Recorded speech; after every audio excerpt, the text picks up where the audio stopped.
Hello, welcome everyone. I am Stephanie Purrier-Helling, founder of SPH Services, leading people and teams to success. And I want to welcome you to the You Know You Deserve More podcast spotlight interview series. It is Friday, April 11th, and we are gearing up for RPM Careers Week, which is next week, April 14th through the 18th. And I am so excited today to have our very special guest, Mike Holmes, and we're going to chat about leadership, leading change, and resiliency. But before we do, let me tell you a little bit more about Mike Holmes. So Mike is the president at Easlan Management Company. He's also a past chairman of the National Apartment Association and, drum roll please, the 24th inductee into the NAA Hall of Fame, which happened during our annual education conference, Apartmentalize, last June. What an honor. So the National Apartment Association inducted Mike Holmes, president and CEO of Easlan Management Company, into the NAA Hall of Fame. This award is the highest association honor that can be bestowed upon a rental housing professional. Mike has been an active leader throughout the rental housing industry for nearly 50 years. Before starting a groundbreaking in-house property management operation at Easlan in 1987, he entered the industry with U.S. Shelter Corporation and quickly gained experience in asset management, syndication, and accounting. At Easlan, Mike's leadership has propelled the organization to a portfolio of apartments across the southern United States.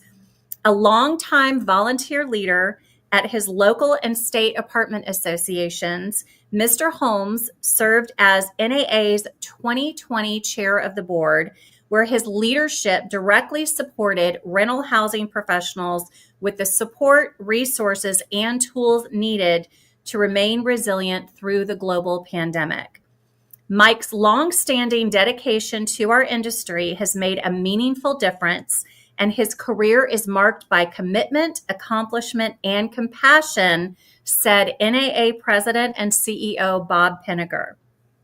His leadership guided our industry through a period of unprecedented uncertainty, and his resolve helped the industry endure.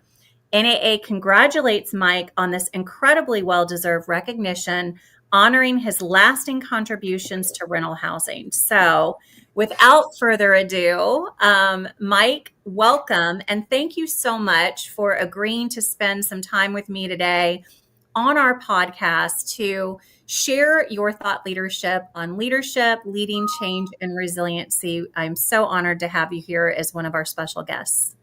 Well, Stephanie, thank you. It's quite an honor to be on here with you as well.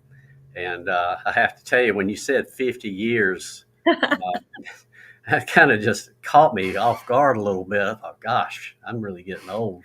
I've been around a long time. Experience, not old, experience. But I appreciate having the opportunity to be on with you today. Looking forward to it. Well, thank you so much. The pleasure and honor is all mine. So let's dive in. And so, Mike, in the work that I do, I've always been in the people business in some way, shape, or form. I'm very passionate about leadership and helping others to grow, both personal and professional growth, and navigate change. And so my questions are really geared towards that, not only because I'm passionate about it, but I think that your insights and wisdom and experience can really help people navigate some of the challenges that they also face in their own leadership and professional growth journey. So my first question is about transformational leadership. And your leadership obviously has inspired teams to push beyond their perceived limits. What personal philosophy or experience has shaped your ability to lead in this way? Well, let me preface this too, because we are a smaller company. And so some of these things are a little bit easier to do with a smaller company than like your background with Graystar it changes the dynamics quite a bit. Moving a big ship takes a little bit longer. Yeah. Yeah, so we're a little bit smaller, but I've discovered actually two things. One is my own personal philosophy that I've lifted right out of the Bible. I am a Christian and a believer, and I guess everybody out there may not be the same, but I couldn't help but notice the leadership that Jesus provided when he was on this earth. Regardless of what you believe about him, he turned the world upside down with two words: follow me. Mm-hmm. And with those two words, he called his disciples and he changed the world and turned things upside down for us. And so I learned from that the value of setting example, showing the way instead of pointing the way, and being an active part of all the things that we do in the management business. We found that our employees really respond to that a lot more positively when they feel like we're shoulder to shoulder and not involved from a distance, but involved in a close way. So that's one thing that we've been trying to do, and that I've tried to demonstrate in my own life. The other thing is to be a listener. Listening is something maybe we don't always do enough of. I had a personal experience with my previous company, the Easlan, and sometimes you can learn better what not to do from people than what to do. And there was a lot of top-down leadership at that previous place, and I learned that there was a lot to say just by talking to the people on the properties and learning what was going on. We had a situation when I was in the asset manager role where I was going around to see some of the properties, and some of them were having some problems, and they were trying to get ideas on how to do marketing and leasing. And so I asked them how the program was working, and they said, "Well, it's really not working too good." And I said, "Well, what's the problem?" And they said, "Well, we told them what we needed, but that's not what they gave us. They gave us what they wanted us to have." And a lot of times as leaders, we feel like we've always got the right answer to everything. And as a president of the company, so to speak, that I'm supposed to have all the answers, when that's not it at all. We can do a lot better. It doesn't cost me anything to listen. And sometimes, I can always have the power to say, well, that's okay, but we're not going to do it that way. But sometimes they come up with the best ideas, and then it makes them feel very included in the team process. So we try to do those two things, having that personal philosophy of let me show you the way instead of just pointing the way. And then I don't have to get hung up on being the decision maker. I mean, I can always make those decisions, but to hear the input from somebody else. And at least in our institution, in our company, we have found this to be very successful. I love that so much. And, I think you mentioned earlier, you're a smaller management company, and people listening either today or later who tune into this, are likely in all different size companies. But I think both of those pieces that you shared work regardless of the size of company that you're in. And really, they're great life skills, aren't they? You mentioned Jesus, and you can see on my background, when I started my entrepreneurial journey, I aligned myself with the Maxwell leadership team, and I'm a huge fan of John Maxwell, who is my mentor and my friend. And, he has written over 91 books and so many phenomenal books, and I have not finished them all because it's a lot of reading, and he writes every day, by the way. But one of the books that he actually launched last year, he launched two. One is called High Road Leadership. And there are 11 characteristics of high road leaders. And he actually wrote that in response to all the political craziness that was happening in our world, on how to really rise above and not be a low level leader or a low road leader or a medium road leader, but to truly aspire to be a high road leader. But he published a second version of that book that you might be interested in, my friend. And it's called Jesus, the Ultimate High Road Leader. It's such a good book. And I think ties nicely to your philosophy and what you were talking about. Yeah, Okay. well, I've read several of John's books, and he has very good insight in leadership. And but I haven't seen that title. I'll have to look for that. Yeah, I'll send it to you later. But it's also not very big, so it's a great size book to take on an airplane. and read, while you're on an hour and a half flight, whatever. Okay, so my next question. I want to talk a little bit about emotional intelligence. And so emotional intelligence, fortunately, is a topic that's, come up much more over the last 10 years. And, we've always focused on EQ and skills and knowledge, which of course are important. You need to have people that are smart enough and skilled enough to get the job done. But there's been more of a focus on emotional intelligence over the last, 10 years or so that I think is highly needed. Because again, I am a people development person. I'm in the people business, and people are emotional beings that are sometimes logical, right? We like to think the opposite, but it's really not true. And so when you think about emotional intelligence, how has emotional intelligence played a role in your success as a leader? And then what advice would you give to aspiring leaders looking to strengthen their own skills in this area? Well, I think that two things that I would say is, first of all, you have to know yourself. You really have to know yourself. And sometimes it's hard to face what our emotional makeup is. But I think you have to learn that first. And then you have to practice that when you're dealing with leadership opportunities, and recognizing how you respond to things and how you act to things has a huge impact on who's on the other side of that, whether it's an employee or a resident or whatever it is. For me, I learned a couple of things about my own emotional intelligence. I had to overcome a fear of failure, which is still something that nags at me a little bit, but I feel like I've dealt with that pretty good. But I've learned, and this wasn't my own recognition, but I've learned from other people that one of the things I bring to the table is a sense of calm. They say when you walk in the room, everybody calms down. And I don't think it's because I'm carrying a big axe or something, not like an angry person, like I'm going to kill somebody. But just, I don't panic. I don't panic a lot. So I try to, as a leader especially, tone things down. When you walk into an emotional situation, whether it's an angry person or somebody that's grieving about something, whatever it is, I think that you have to bring that sense of calm, or if you know that you've got a quick trigger or something, you need to know how to reel that back in.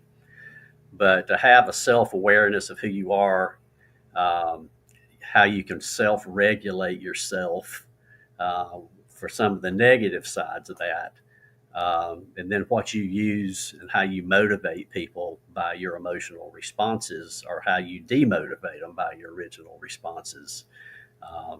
And those are really important, whether you're dealing with one employee or the social skills in front of your whole company and your whole team. I think those are all very important things. And if I was giving advice to somebody else in the business who are stepping into a leadership position, I think we have to know who we are first. Yes, I love this so much because it's like right up my alley. A quote from John Maxwell again: in order to lead others, you must first lead yourself. And we are usually the hardest person we will ever lead, right? And so in the work that I do with people, I'm a huge assessment geek. And so I'm a DISC consultant, and I leverage Clifton Strengths and 5 dysfunctions of a team and MBTI. So I actually start off the majority of the time leveraging those assessments, because before we get into any type of leadership theory or strategies or action plans, it's really crucial that leaders understand themselves, because just like what you said, when you understand who you are, how you are, what those preferences are, where your strengths may be serving you and others, but where some of your characteristics may be hindering your own growth or your success and relationship with others, that's huge. So I love, love, love everything that you just shared. Thank you. My next question is, looking back on your incredible career, can you share a moment when you recognized that your leadership had truly transformed either a team or an individual's career path? Ooh, that's a tough one to hit a spot on something like that. What I can tell you, I recognize the value of the leadership role that I take and those things that we talked about as far as our personal philosophies and so forth. And I can tell you the result of that is just in what I see in our own company. Um, we hired a lady, goes way back, and she was a part-time leasing assistant at two different properties. She popped around two different places. And it's the only real career she's ever had. She kind of stayed and crawled through the ranks and got promoted into an admin assistant position, and then she became a property manager. And then we sort of hit a little slump, so we brought her into the corporate office and let her help us out in some of that. And then we put her back out in the field, and then she became a regional property manager. And to this day, she is currently the director of property management operations. And so I feel like that part of the attraction to her, it worked very well with our own philosophy on how to manage, how to develop people. This leadership role is to follow me and working together shoulder to shoulder. She's still with me today. This has been almost 35 years. And I think that it gave her a career and it helped her to stay with a career. And she's very, very good at it. And I'm very grateful to have her for that. But I think even bigger than this, and again, a small company, so my corporate staff is 11 people. That's all that's on the corporate team. The average length of time for these people has been 13 years. We've got 5 people that have been with me over 10 years, and some of them very close to that. We just don't have any turnover. And, in this business, if it's not money, it's something that can direct you to want to go step up to something a little bit bigger and a little bit better. And plus, I have some blackmail information on some of them. So that keeps them where they need to be. But I think that really helps with a team building is when you don't have yourself sitting up on a pedestal somewhere. That you're part of the action, part of the team, you're part of getting your hands dirty when you need to. And we have developed a real camaraderie amongst our team, and we get along really well together. There's just not a lot of the problems that you can have sometimes with too much talking or one doesn't like the other for some reason. We really feel like that we've developed something really good. And I think that that's a big thing when you've got in this industry, when you can have that kind of loyalty. And there's other things I'm sure that are part of it, but I think a big part of it is just our corporate philosophy of how we operate and try to keep people engaged.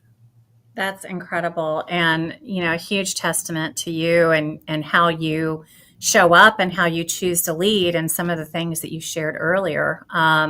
That resonates with people, right? And people don't leave companies, they leave bosses. And so when you're able to maintain that tenure and loyalty and, close-knit team, that's huge. So congratulations on that. And thank you for sharing that with us. Well, and to be honest now, it's not to say that we've never had people to come and go. Sure. We've had some people that just didn't like the team effect so much. They wanted to have their own little region and their own little cubby hole. And, it just didn't work that well for us. So it hasn't been a perfect thing, but we felt like it's been something that's been very helpful to us. Yeah. Well, and I don't think it ever is. And perfectionism is a myth, by the way, says the recovering perfectionist.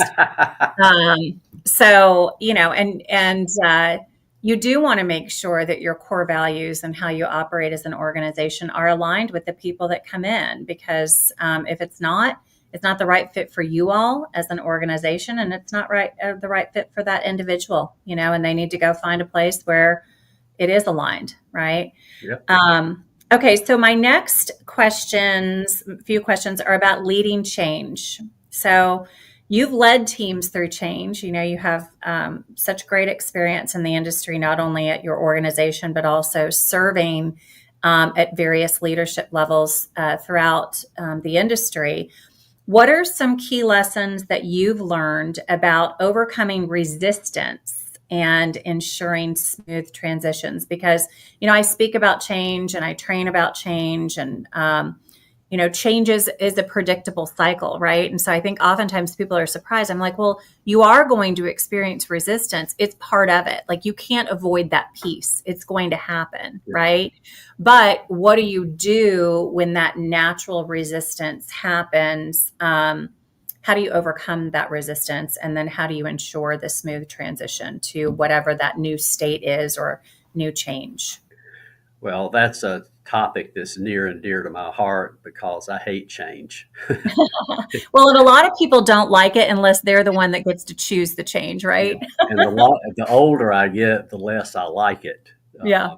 especially when it gets into the computers and all the, other changes that are coming along with us that we don't have much choice in. But no, it can be a very difficult thing, and of course, a real blessing for a smaller company is we don't have to be the leader of the industry in anything. We can kind of coattail along when we see what works.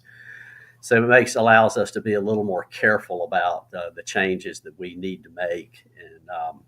And we're blessed to have companies out there that can sort of be the pioneers, and they may try 10 things and 6 of them don't work. Well, that saves us the trouble of having to do that. So we try to be real selective about the change that we do. But I think there's a combination of things, and as we talked about a little bit before, just a sense of calm about it, that it's not something that's going to be a big avalanche deal. It's something that we can deal with. I think that you want to build trust with your team. They've got to trust in wherever you're trying to lead them. And if they believe in you and they follow you and they trust you, and that makes that a little bit easier. Again, listening and hearing what they have to say. You can always win them over to the direction you're trying to go, but they feel more like they're engaged, they're part of the solution when they have something to say about it. And then all the better if they come up with something that's a better idea than you have. Because that really not only blesses them, but it gets everybody a little excited to say, hey, they're really listening, and they had to know that I've got something good to say.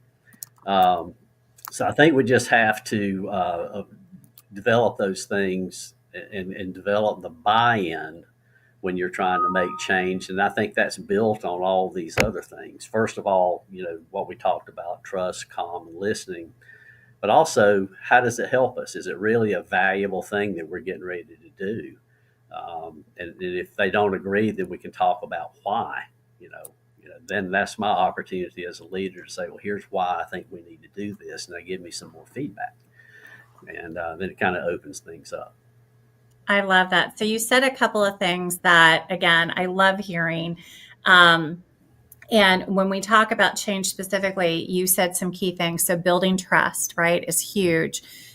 Listening to the team's ideas during change, you want them to weigh in, and ultimately you want them to buy in, and explaining the why. Why are we changing, right? What's in it for me? What's the big why? How is it going to either make our lives or our customers or clients' lives better, is huge. And so I'm a big fan of Patrick Lencioni, and I've gotten to hear him speak at one of our Maxwell International conferences. And I actually leverage his book, The 5 Dysfunctions of a Team, and his philosophy when it comes to team dynamics and overcoming those dysfunctions. And when you look at the reasons that teams fail, which relates to change initiatives, right?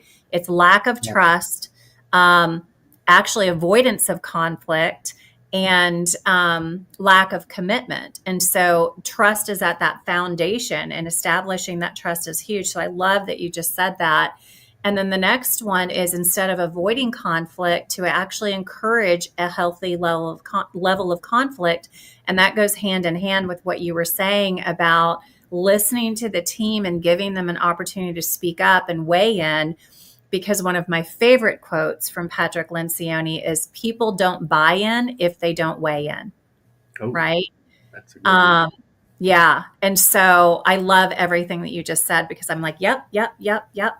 And then that's how you gain commitment. But you have to have the trust. You have to have a healthy level of conflict before you can get people to commit. So I love that so much. Thank you for sharing. Yeah, Um, well, and to take it just a little bit farther, um, and you didn't really ask us this part of the question, but no, please. Yeah. as we teach like my senior level people, and they go out as regionals to their properties and to their property managers and who they're responsible for, they exhibit the same things. And then the property on site teams hopefully absorb that and make that part of their dealing with our residents. So you can see a big filtering down, and you know you've experienced yourself the loyalty a resident can have to a property or a community or a company. You know, I want to live wherever this company's management. Absolutely. So there is really a reward, not just at the top level, but it can filter all the way down, and that's where you really see the benefits. Absolutely. And leadership is good, effective, good leadership and effective, good communication directly relates to the overall customer experience for the reasons that you just said, right? And how we treat our team and how we model that behavior and our culture and our values to our team has a direct correlation to how our customers feel about us and what their overall experience is. I love that. Yeah. All right. So my next question is, as a leader, how do you balance creating stability for your team? And you touch on this a little bit, but I'm going to ask it anyway. So how do you balance creating stability for your team while also embracing disruption as an opportunity for growth? Well, I think we're talking about some of the same qualities, and you said it a little while ago. You can't run from conflict. It's better to deal with conflict. And so when you're talking about disruption, that's still the same kind of, it's in the same family. And you have to have those same things working for you to calm things down, get people into rational thought. And then I think that some of the other qualities, we've already hit some of these things. I won't repeat myself, but I Sure. would add, words like transparency, where, you're not really trying to hide things. And so, there's times when you have to have high level conversations that everybody doesn't need to be a part of. But as much as possible, you want them to be able to kind of see and act like that you're actually dealing very straight with them and just being very honest and open. And of course, that's something that's relational that you have to build on. It's not something that comes overnight. And then I think that when conflict and disruption and stuff like that is still the same place for having feedback, having a buy-in process for these people to be a part of it and become part of the solution. We talk about the problem, but how do we deal with the disruption? How do we make something good out of that? And that's where you want to try to get people drawn in and make them feel like they've got a say in it by hearing their feedback. What do you think we ought to do? How do you think we ought to manage that? Again, as a leader, I shouldn't be intimidated by inviting that. Yeah. And I'll share in a different context. When I was elected to the NAA Executive Committee, my first year there, the companies that were represented. Here's a little Easlan management company right here, and then I've got Graystar on one side of me. I got Pinnacle on one side of me. I've got what was then Lincoln involved in this thing, and I said, how do I fit into this? But I realized that I didn't have to be the smartest guy in the room. And when there was disruption and we had discussion, you just hear what everybody else has to say, and then like in my chair year, you hear that, and then I say, okay, I like these ideas, and how about if this is where we go? I didn't have to think of any of it. I just had to help put it together. But I think that's kind of where we are at every level is, being able to take the information and if you got people that trust you and people that are buying in and giving feedback, then it makes making those decisions a lot easier. Absolutely. And what you said about, transparency is the key to leading change. I couldn't agree more, right? And then kind of going back to the five dysfunctions and being a functional team, trust is that foundation. And lack of trust is what can break a company, a team, an organization, relationships, right? It's the number one thing. But the way to build trust is to be more human. And that goes right back to what you were saying about being transparent and being real.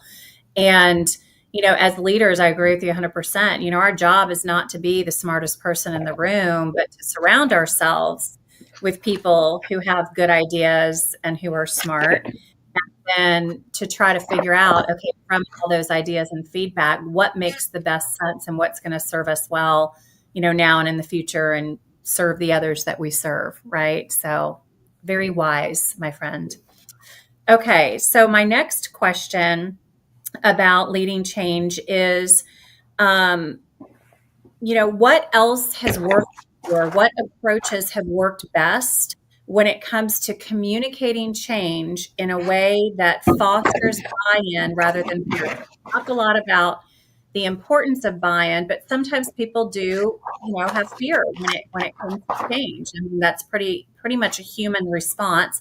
Some have a lot more fear than others, but how do you help people overcome that fear of change with your communication? What are some strategies that you use?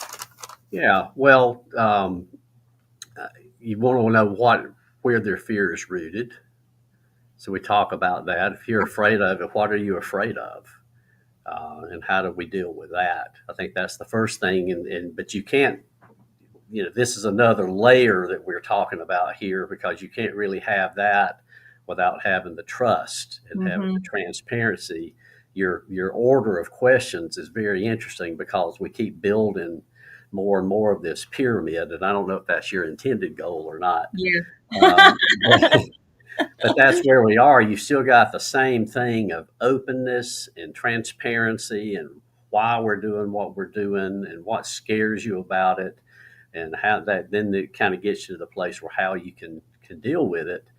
And as we get more and more like into the AI year and so forth, another thing that I like to think about is taking advantage of people that have longevity, people that can maybe know something more of the root. Here's why this is necessary.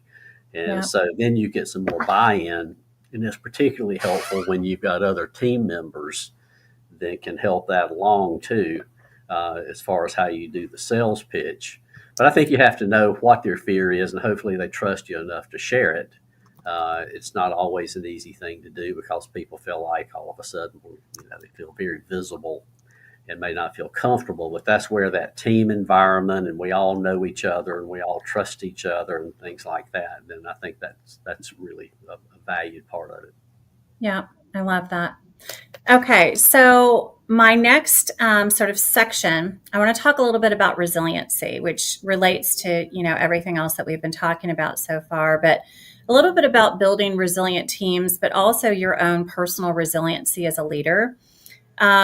So how have you cultivated resilience within your teams, and what strategies have been most effective in keeping morale strong during very challenging times? So obviously we all experienced the global pandemic, and that had an impact on every single person in the world, but certainly those of us in multifamily. But then there are other big things that have likely happened within your organization that have impacted your team or been incredibly challenging. So how have you, maintained this loyalty, right? But also helped your team to be resilient during all of those changes? Yeah. Well, for me personally, I have to deal with myself first. And a lot of this has to go back to that fear of failure thing. Yeah. Recognizing that was a big issue for me, but it was a real breakthrough for me, because once I knew that was a problem, then I knew how to deal with it. And in my situation, I lean very heavily on my faith. I believe very much in the power of prayer and the power of the Bible and the teachings of that. So it's faith that keeps me strong, and it's faith that hopefully keeps me humble. But I think all of those are attributes that are necessary for us to be resilient. Wherever we get our power, wherever we get our source, there's a lot of that has to come from inside.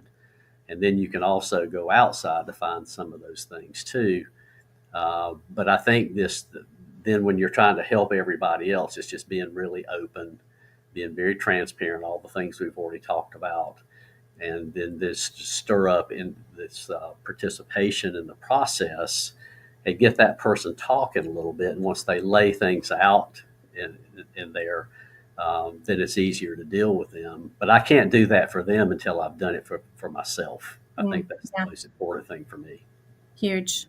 And I think we all have those things, right? And leadership and personal growth is a lifelong journey. It's never a destination. You never reach the end, right?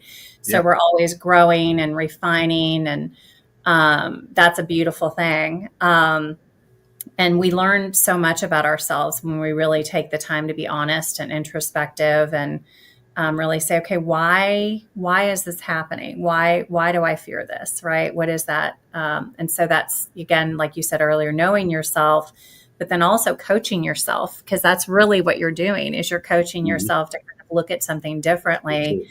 And you have to know yourself and coach yourself if you want to help others and coach them. So I love that. My next question is, leadership comes with intense pressures, as you know. How do you personally, aside from what you've already shared, how do you maintain resilience? And also, Mike, how do you prevent burnout? Oh, that's a good one too. I struggle with that one myself. Well, a lot of what I already said is kind of baked into all of that. We try to do, obvious things like making sure people are taking their PTO, taking care of themselves. First of all, we don't want you working 7 days a week. I have some people that I literally have to run out of the office occasionally because they are so locked into what they're doing, and I worry that they're not taking time to take care of themselves. So, I think that you have to try to encourage a healthy balance of that. Make it okay. Sometimes you can do things like just having and again, a small company, it's easy. I just take everybody to dinner and we go out and just kind of get our hair down a little bit and have some fun. But I think we have to do that. For myself, another component of this dealing with resiliency is facing what we're up against. It's the worry and the anxiety of something that's out there, and you're just afraid to just embrace it. And I think when you embrace it, that's a very healthy thing, because now you're ready to start working on it and trying to work it down to something that's manageable until you come up with a way. I like to have group conversation. We have regular meetings in our company to talk about things that are going on, whether it's good or bad or indifferent. But I think we just have to keep working those same things. It kind of ties into the first question you had. I don't really have anything much different to add to that. Well, but I think that two know things where that you go to get your strength. Yeah, know where you go to get your strength. Ooh, that's a good one. And the whole self-care thing, right? I think, in business in general, not just our industry, but in business, it seems to we're all connected now too, right? You're connected 24/7. You can't necessarily just shut down the laptop or turn off your phone and you're done. You can, but it requires a lot more discipline, right? And so people are connected 24/7. And so they almost like lead themselves to this, teetering on the edge of burnout. Some of that maybe they feel is imposed upon them. I recognize that particularly in some organizations, they may feel the pressure, right? Or they want to perform, or they're a people pleaser, or they got a lot to do and finite amount of time. Maybe they're limited on resources, who knows? So they're feeling this external pressure, but I think a lot of times it's actually self-imposed, right? Like, do you really need to be working a 15-hour day, multiple days a week?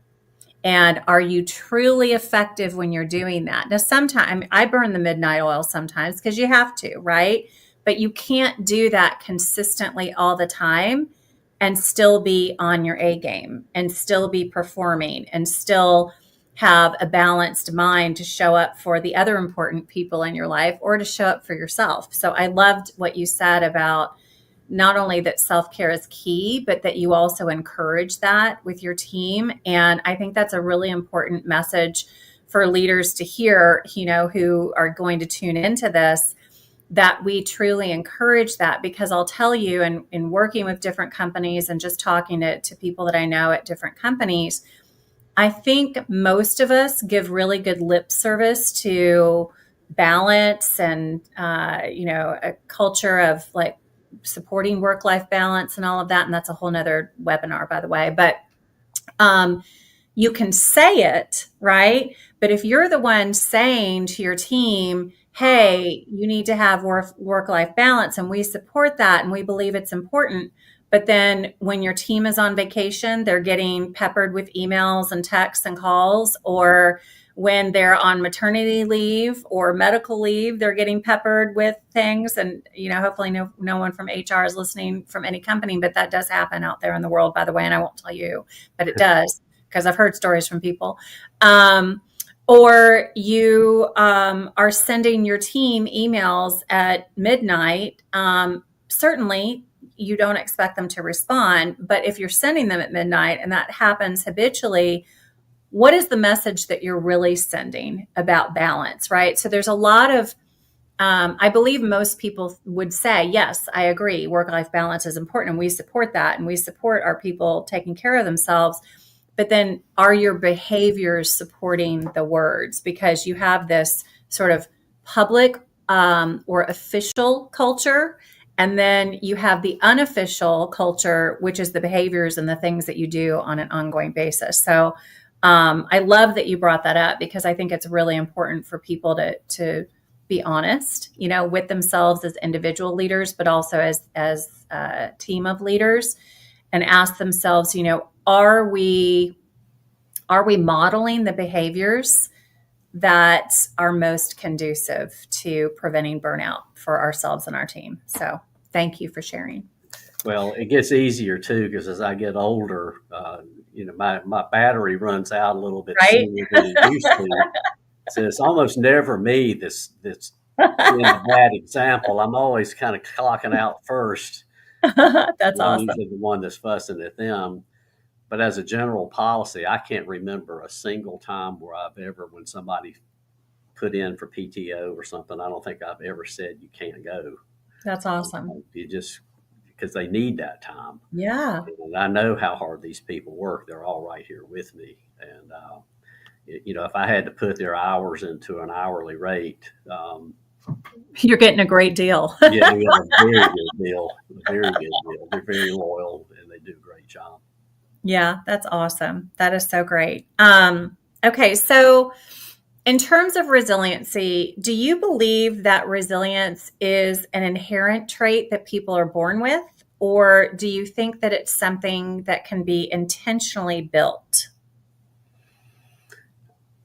I think probably, I don't know if science will support this or not, but I think the first thing that you said is probably more true than I think the second is not as easy as the first. If it comes natural to you, then I think that you've got a leg up.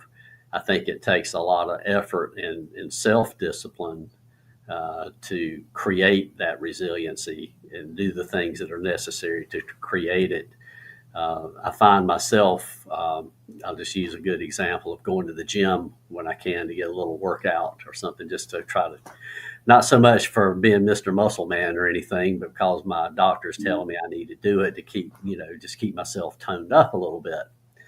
And, but there's so many obstacles, and sometimes it's just, I'd rather go do something else than work out. But sometimes there are things in the business, because, our business really knows no set hours.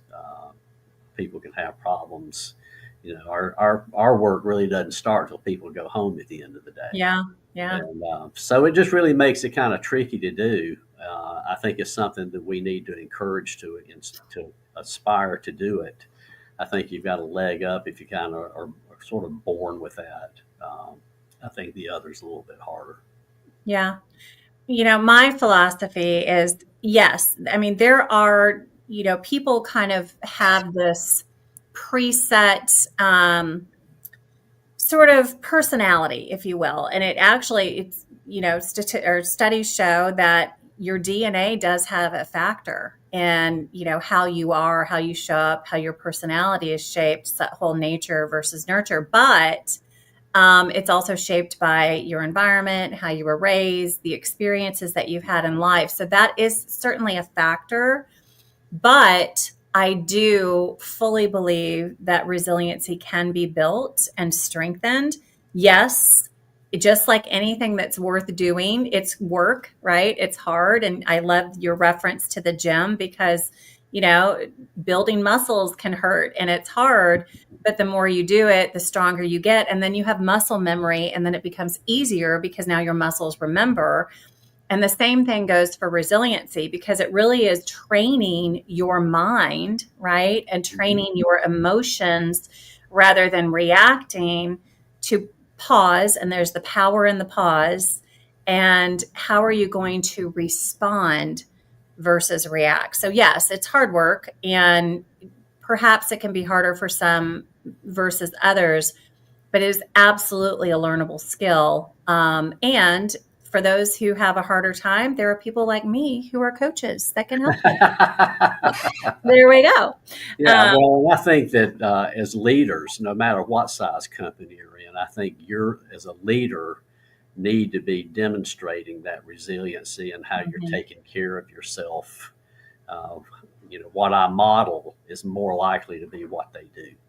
Yeah. Now, I model the correct thing, and I protect my resiliency pretty good. And I'm not sure they're really following that model as good as they should, because some of them may work too hard. But Yeah. yeah, Well, I think it's an opportunity to help them through that. Because again, we all need help somewhere, and I'm a firm believer in having mentors and coaches, and we all need them because we all have blind spots. We all have areas where we struggle, that someone else can really help us with, because maybe they've gone through it, and they, like you mentioned about, sometimes waiting and letting these other bigger companies be the guinea pigs, so to speak, because they've learned the lessons, what to do and what not to do, and you can glean from that. And the same thing goes for looking for a mentor or a coach, right? That one of the big benefits is they've been through a lot, and they've seen, the dark side, and they can help you sometimes to avoid some of the mistakes that they made, which is huge. So I think everybody needs a coach and a mentor, or multiple, like I have, depending on the area of your life. All right. So the last question I'm going to ask, Mike, as we wrap up. So next week is Residential Property Management Careers Week, April 14th through 18th. And so, really the reason I asked you and a few key others to participate starting today and running through next week in these interviews is because I wanted to highlight, some of our residential property management, experienced and, high level leaders who have a lot to share with others. I think it's really inspiring when you hear from people like yourself who have such, a decorated history in multifamily and serving others, and what those opportunities could look like for someone either looking to make a career change, or maybe they're, about to finish college here in a few months and they're looking for an opportunity. So for those future leaders considering a career in residential property management, what would you say makes this industry not just a job, but a fulfilling and impactful career? Yeah, well, and let me just say this: I actually fell into this industry. I had no idea there was such a thing. I just was Same. offered a job at U.S. Shelter starting as an accountant, but I didn't know what U.S. Shelter did. I just knew there was a paycheck in it. And I'd only been married for a year, so I needed a job. But I was very intrigued as I grew more and more and kind of moved around at Shelter, U.S. Shelter, and learned different aspects of the business, and then opened the management company.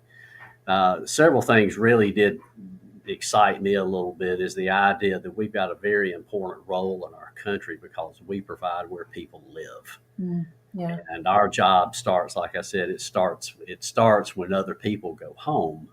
And so we can have a huge influence in what happens to the family just by how we help run our apartment communities and giving them a nice place to live, no matter what level it is.